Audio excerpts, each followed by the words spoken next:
এই Comilla city corporation আমি প্রশাসক হিসেবে দায়িত্ব নিয়েছি।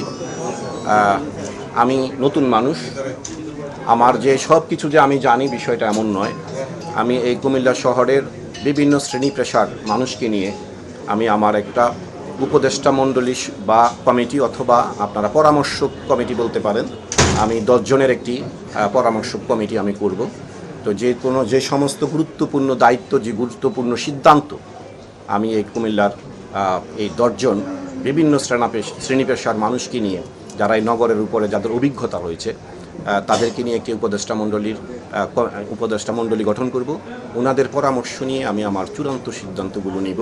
যখনই বড় কোনো ধরনের সিদ্ধান্ত আমরা নিব তাদের। এবং আরেকটি বিষয় আপনাদেরকে আমি নিশ্চিত করছি যে আজকে থেকে গণনা করে আমি এখানে যতদিন দায়িত্বে থাকবো, ইনশাল্লাহ 3 মাস পর আমি মিডিয়ার মাধ্যমে কুমিল্লার সর্বস্তরের মানুষ, কুমিল্লা সহ সারা দেশ এবং দেশের বাইরের মানুষ যেন এই সিটি কর্পোরেশনের প্রতিটি টাকার হিসাব মানুষ যেন ঘরে বসে পেয়ে যায়।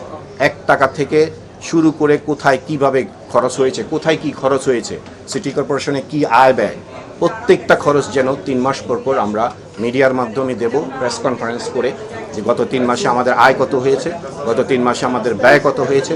ঠিক সেইভাবে কুমিল্লা সিটি কর্পোরেশনের পুরোপুরি স্বচ্ছতার আওতায় নিয়ে আসবো এবং স্বচ্ছভাবে সিটি কর্পোরেশন পরিচালিত হবে।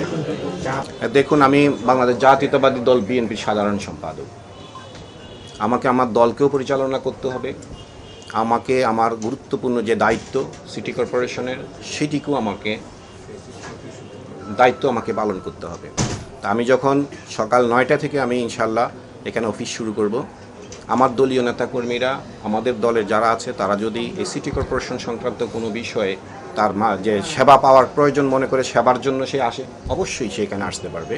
পাশাপাশি আমি কিন্তু এখানে এইভাবে গণভাবে আমি এখানে কাউকে অ্যালাউ করব না, কারণ এভাবে গণভাবে লোকজন বসে থাকলে একজন আরেকজনের কথা বলতে পারে না, মানুষ সংকোচ বোধ করে, ব্যক্তিগতভাবে মানুষ কথা বলতে পারবে না। পর্যায়ক্রমে একের পর এক আমি সবার কথা শুনবো। কুমিল্লা সিটি কর্পোরেশনের মানুষ নিশ্চিন্তে নির্বিঘ্নে আমার কাছে আসবে এবং আমার দরজা, যতক্ষণ আমি অফিসে থাকবো আমার দরজা খোলা থাকবে, কিন্তু পর্যায়ক্রমে আসতে হবে। একজনের পর একজন এসে তাদের কথা আমি শুনবো এবং তাদের প্রত্যেকটি সমস্যা একটি করে সমস্যা আমি সমাধান করার চেষ্টা করবো ইনশাআল্লাহ। কুমিল্লা সিটি কর্পোরেশন এবার নগদে পাচ্ছেন হেলিকপ্টার অফার, তাই কেনাকাটার পেমেন্ট নগদে করুন আর বুঝে নিন 2000 টাকারও বেশি ক্যাশব্যাক সহ হেলিকপ্টার রাইড। পেমেন্ট শুরু করুন আজই। সর্বস্তরের জনগণের কাছে আমার উদাত্ত আহ্বান থাকবে, দলমত নির্বিশেষে, ধর্মবর্ণ নির্বিশেষে, আমি আপনাদের সন্তান, আমি আপনাদেরকে নিয়ে এই স্বপ্নের কুমিল্লা গড়তে চাই। এই কুমিল্লা সিটি কর্পোরেশনকে আগামী প্রজন্মের জন্য একটি যুগোপযোগী সিটি কর্পোরেশন হিসাবে আমি পরবর্তী প্রজন্মের জন্য তৈরি করতে চাই। আগামী 50 বছরের পরিকল্পনা নিয়ে এই সিটি কর্পোরেশনকে নিয়ে অনেক পরিকল্পনা আমি ইতিমধ্যে নিয়েছি। প্রত্যেকটি পরিকল্পনা বাস্তবায়নের জন্য এই কুমিল্লার মানুষের, কুমিল্লার জনগণের সহযোগিতা আমি চাচ্ছি। আপনারা যেখানে যে অবস্থায় থাকবেন, আপনাদের অবস্থান থেকে আমাকে সহযোগিতা করবেন। আর বিশেষ করে এই সিটি কর্পোরেশনকে পরিষ্কার পরিচ্ছন্ন রাখার জন্য আমরা আসুন আজকে থেকে ময়লা আবর্জনা আমরা নির্দিষ্ট জায়গায় ফেলব, যেখানে সেখানে ময়লা আবর্জনা ফেলবেন না। দয়া করে একটি ক্লিন সিটি আমরা এই কুমিল্লা সিটি কর্পোরেশনকে করতে চাই, গ্রিন এবং ক্লিন। আমাদের মাননীয় প্রধানমন্ত্রী ইতিমধ্যে বলেছেন যে বাংলাদেশকে গ্রিন এবং ক্লিন সিটি করার জন্য যা পদক্ষেপ নেওয়ার আমরা নিব। আমি সিটি কর্পোরেশনের জনগণের কাছে উদাত্ত আহ্বান জানাবো যে আপনারা ময়লা যেখানে সেখানে ফেলবেন না। ঈদের পর থেকে আমি রাস্তায় ময়লা তুলে নিব, আমি নিজে হাতে ময়লা পরিষ্কার করব। যদি আপনি কোনো পানির বোতল বা আপনি টিস্যু বা আপনি ময়লা রাস্তায় ফেলেন, আমি চলার পথে যদি সেই ময়লাটা আমি দেখি, আমি নিজে গাড়ি থেকে নেমে সেই ময়লাটা আমি পরিষ্কার করব।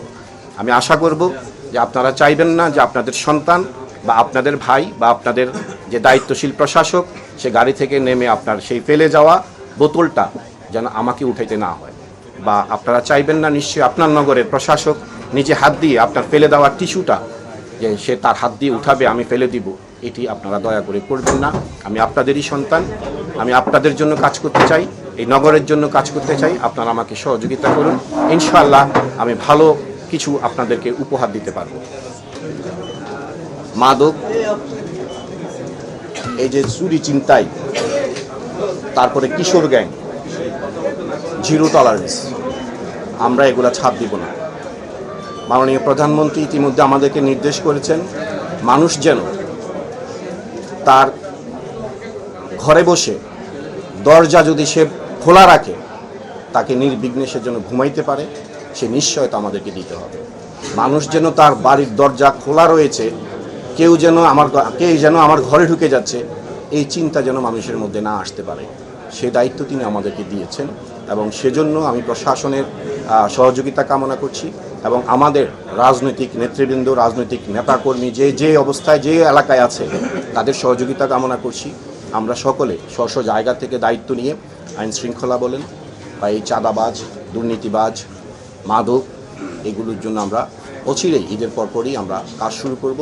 এই কুমিল্লাকে সন্ত্রাসমুক্ত, চাঁদাবাজ মুক্ত এবং মাদক মুক্ত নগরী হিসাবে ইনশাল্লাহ আপনারা কিছুদিনের মধ্যে বুঝতে পারবেন যে আমরা যে কাজ করতে পারছি বা করছি সেটি ইনশাল্লাহ অল্প কিছুদিনের মধ্যে আপনারা বুঝতে পারবেন।